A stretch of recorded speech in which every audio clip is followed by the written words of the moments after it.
Ecuación de los gases ideales. También conocido como la ecuación de estado, ya que esta comprende la relación entre presión, temperatura y volumen específico de una sustancia que permite a su vez estar en equilibrio en sus estados. El gas ideal es un gas que se encuentra a baja presión, es decir, baja concentración de las partículas del gas a través de movimientos aleatorios. La ecuación del gas ideal se relaciona con las 4 leyes de los gases. La ley de Boiler, donde nos dice que la temperatura es constante, el volumen es constante. La ley de Charles es la presión es constante con un volumen constante por temperatura. La ley Gauss nos dice que el volumen es constante, la presión es igual a una constante por temperatura. El principio de Avogadro de que la presión y la temperatura son constantes, con un volumen que es igual a una constante por las moles. Como podemos ver en la tercera columna, en la parte derecha, podemos ver que están todos los resultados constantes por temperatura y por las moles. En la ecuación de los gases ideales, podemos ver que son los mismos resultados. En la parte izquierda tenemos todas las variables de presión y volumen. Entonces, como tenemos una constante, esa constante se reemplaza por R, que es la constante de todos los gases. Factor de comprensibilidad. El factor de comprensibilidad es la corrección de introducción de los gases que pueden llegar a comportarse como gases ideales, dependiendo del cambio de temperatura y se puede estar por volumen constante, por volumen específico sobre la constante de los gases por temperatura. El cambio de la comprensión de los gases cambia a partir de la región de saturación y del punto crítico. Se puede presentar en dos casos. Si la temperatura es más alta que el punto crítico, el gas puede ser como un gas ideal. Y la segunda es si la presión es más baja que el punto crítico, el gas también puede tomarse como un gas ideal. Para dar continuidad al tema del factor de comprensibilidad, realizamos una comparación de factores Z para varios gases. ¿Sí? Entonces, en la gráfica que tenemos a mano derecha, vemos el comportamiento de gases como lo son el metano, el etileno, el etano, el isopropano, el nitrógeno y el dióxido de carbono, entre otros. Todo esto sometido a una presión reducida, ¿sí? Y enfrentado en el eje Y a un factor de comprensibilidad, que sería nuestra presión por el volumen sobre la constante por la temperatura. Entonces tenemos el postulado que dice que los gases tienden a comportarse de manera ideal a temperaturas y presiones normalizadas. ¿Sí? Entonces tenemos que la presión reducida se halla por la presión que tenga el sistema sobre la presión que nos da el elemento, ¿sí? Tenemos una tabla, la tabla de comprensibilidad que nos da estos valores según el elemento que estemos manejando, y asimismo para la temperatura. Entonces, mediante esta presión y temperatura reducida, el principio recibe el nombre de estados correspondientes, ya que el factor Z para los gases es aproximadamente el mismo. Bueno, ya dejando un poco de lado el tema del factor de comprensibilidad, tenemos otras ecuaciones de estado, ¿sí? Una paralela o diferente a la ecuación de estado expuesta por mi compañera. Ella es la ecuación de estado de Van der Waals, el cual intentó mejorar esta ecuación de estado, incluyéndole la fuerza de atracción intermolecular y el volumen que ocupaban las moléculas, ¿sí? Esto lo hizo mediante el postulado que la presión más la atracción molecular sobre el volumen al cuadrado por el volumen menos B sería igual a la constante por la temperatura. Entonces, esta fórmula la explica del término A sobre volumen al cuadrado, toma las fuerzas intermoleculares y B sería el volumen que ocupan las moléculas. Eh, para poder utilizar o para obtener un resultado certero mediante esta fórmula, se deben tener valores de comportamiento real de los gases, ¿sí? Y se debe utilizar un rango mucho más amplio, ¿sí? No podemos utilizar presiones ni temperaturas reducidas, que es lo que nos da el factor de comprensibilidad. Bueno, para terminar de ilustrar o de explicar la ecuación de estado, tenemos un ejemplo, el cual dice determinar el volumen específico del refrigerante 134A con una presión de 1 megapascal y una temperatura de 150 grados centígrados. Debe utilizar la ecuación de estado para determinar el volumen y la carta de comprensibilidad generalizada para poder valores. Entonces nos dice, debemos determinar el volumen específico del refrigerante 134A, que tiene una presión de 1 megapascal y 50 grados centígrados de temperatura. Entonces, con la ecuación de estado del gas ideal, debemos determinar el volumen y con la carta de comprensibilidad generalizada comparar los valores obtenidos. ¿Sí? Entonces tenemos, aplicando la fórmula o la ecuación de estado de gas ideal, obtenemos que el volumen es igual a 0.0263 metros cúbicos por kilogramo. Con eso evaluamos el porcentaje de error contra el valor real obtenido y obtenemos que es de un 0.208, que equivale a un 20.8%. Entonces, para hallar este valor obtenido, entonces lo que hacemos es tomar ese resultado inicial y lo comparamos contra el real. Entonces, tomamos el inicial, el que nos dio a nosotros, le restamos el real y lo dividimos sobre el real y nos da el porcentaje. Para terminar de evaluar este ejercicio debemos hallar las presiones y las temperaturas reducidas, aplicando la fórmula anteriormente expuesta.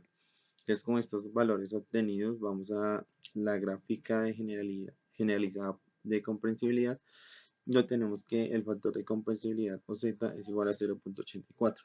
Entonces, con este resultado tenemos de que el volumen es igual al factor de comprensibilidad del volumen ideal. Entonces, realizando la operación, obtenemos un resultado del 0.0221 metros cúbicos. El calor específico es una magnitud física que se define como la cantidad de calor que hay que suministrar a una unidad de masa de un sistema termodinámico para elevar su temperatura en una unidad.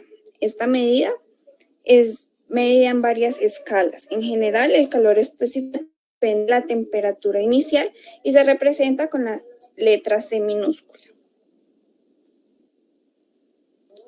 La fórmula del calor específico Q es igual a Cm delta T, donde delta Q es la cantidad de calor ganado en joules, M es la masa del cuerpo que libera o que es medida en gramos, delta T es la diferencia de temperatura en el cuerpo entre la temperatura inicial y la temperatura final. Existe otra fórmula para calcular las otras variables que comprende M es igual a Q sobre C delta T. C es igual a Q sobre M delta T. Y delta T es igual a Q sobre MC.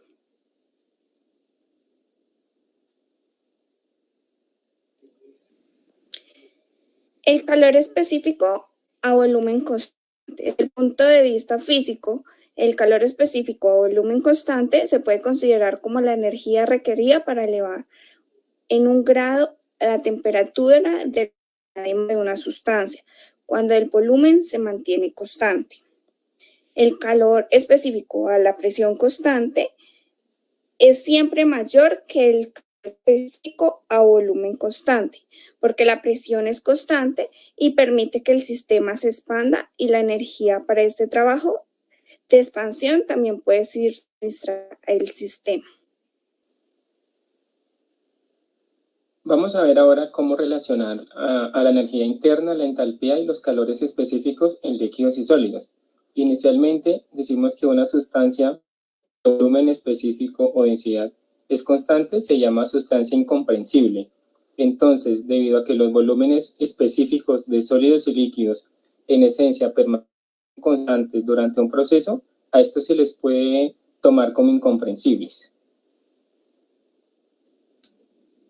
Y se puede demostrar que para ellos los calores a presión y volumen constante son idénticos y por ende desaparece el subíndice. Ya no hablamos del calor específico a presión constante o a volumen constante, sino solo de calor específico.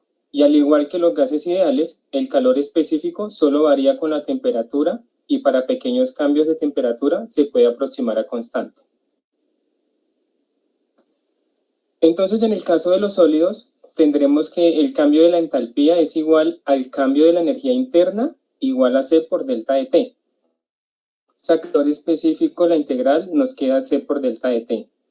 Para llegar a esto, analizamos que como tenemos un cambio de volumen específico igual a 0, porque como es constante, entonces el delta del volumen específico es igual a 0, tendremos que el término P por delta de B será 0. Y de ahí llegamos a que delta de H es igual a delta de U.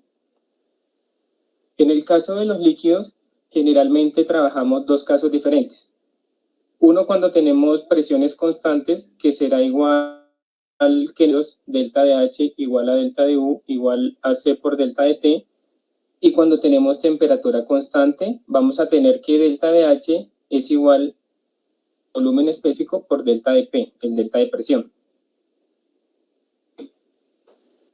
Ahora vamos a hacer un ejemplo. Tenemos 5 kilogramos de plomo que se calientan de 15 a 90 grados centígrados. Nos piden determinar el cambio de entalpía total.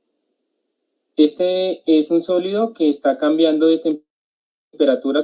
El cambio de la entalpía es igual al cambio de la energía interna específica igual a C por delta de T.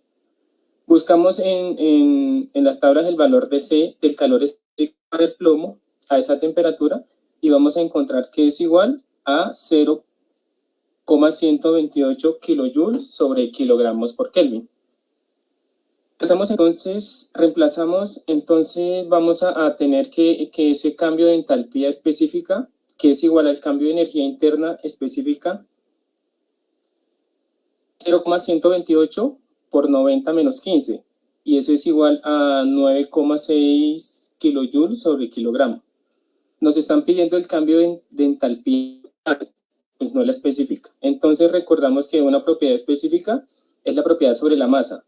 Despejamos en este caso la propiedad que es la entalpía, el cambio de entalpía, es la masa por el cambio de la entalpía específica, es decir, 5 por 9,6 y obtendremos el resultado que es 48 kilojoules. Y así doy por terminada esta parte.